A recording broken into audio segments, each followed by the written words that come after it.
Hey MotoAmerica fans, this is Cam Peterson. Thanks for watching. Subscribe to the MotoAmerica YouTube channel for more coverage. Also, like and comment. Looking at him, I think he found a little something. He got a little faster there towards the end of the practice. I thought he might have got pole, but that wasn't the case. But looking at the points, 25 points are available for a win, and right there, he's just outside that window. Lewis with a 20-point advantage.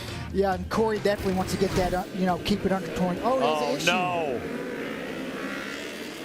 Oh, no, and it's not firing up. You see him going through the process. The clutch is pulled in, and there's a certain sequence that they'd have to do to get that bike fired. Everything he didn't want to see happen. Now, Roger, what happens in this case? Because if he's able to take off behind them, he'll still be able to get his original grid, but if not, no? It depends on if the pace car passes him or not. If he gets behind the pace car, he has to start last. And Hudson Valley, there's so many guys here. Half of that, on the top of the announce tower, I think those were HVMC people, and they're trying to bump start that bike. What is going on there? And this is a chance where 25, there's only one more race. I mean, there's one more race in the weekend. Yeah, or next week. So he could wrap it up. Jake Lewis could. If he doesn't get this bike started, he'd only need 5 points. Travis Wyman might even be able to bump up in there and steal some points as well. Wyman could have a chance. We're off, and we're ready to go here at New Jersey Motorsports Park. Roger, not the way you wanted to cap off the racing day, but now Jake Lewis, is his job to go out there and try and win this race and win the championship. Yeah, this is a perfect opportunity for him to kind of capitalize on Corey's bad luck, get a good start like he always does, and he's going to try to get his head down and get away and not get in a battle with the guys behind him. Unfortunate for Corey Alexander, but now Ashton Yates, the rider that sits in second, the 22 Honda. Maybe the rider to look for. Can he put the pressure on Jake the Snake today and get that first win? Now it looks like they have the bike running, and now Corey's having to get back to the bike. And what he's doing this for, if it does start, get back in the race, even though he's last, if there's a red flag. Yeah, because, literally, if it's early and it's a red flag, nothing will be lost, and it's like it didn't even happen. But they're going to try and clean off that tire. Corey's going to at least be able to go out there. And, again, it's not just about the victory. If Travis Wyman has a good result, it could bump him out of second place, and that's everything he didn't want to see. So take it easy, get that heart rate down, and he's just got to hope something brings out a caution.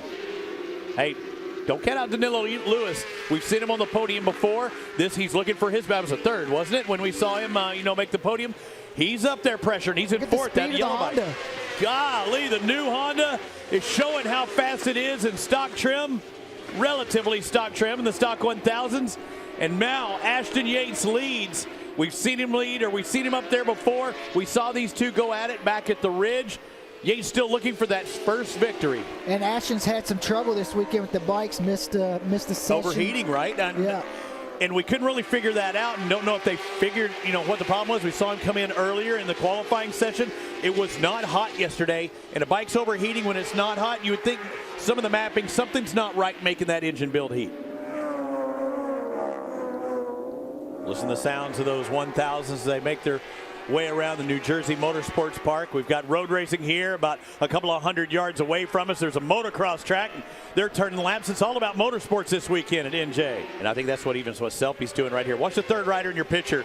He's going to go underneath. He's got to pull up at least halfway, and they can maybe, dictate the position. Selpy goes underneath. He's more than half. Is he? Oh, my goodness. He just went for the twofer, and he got it. And that enabled Andrew Lee to go by. Stefano Mesa has to be angry right now. That was probably not expected to happen. I don't think that he meant to get them both. No. I think he meant to pass Andrew, got in a little bit deep, and realized he was going to try to get both of them. Really coming onto that front straightaway, you need to get the hard drive. It looks like a little bit of protection from Ashton Yates that time. You see the rider just behind, Jake Lewis, is looking for a mistake. And look at it, he's going to get the drive. He was a little bit wide there.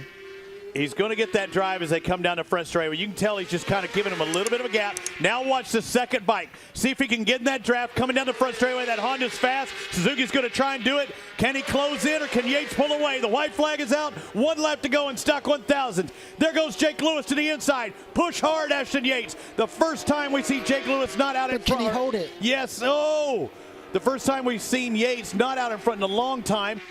Right-hander in front of him. Not only does he take the win, he's going to take the championship here in New Jersey. Jake Lewis with a victory here in New Jersey to wrap up his season. Ashton Yates, Mike Selpy, on the Yamaha in third, rounding out the podium. There's still one race to go at Barber, but the championship has just been decided.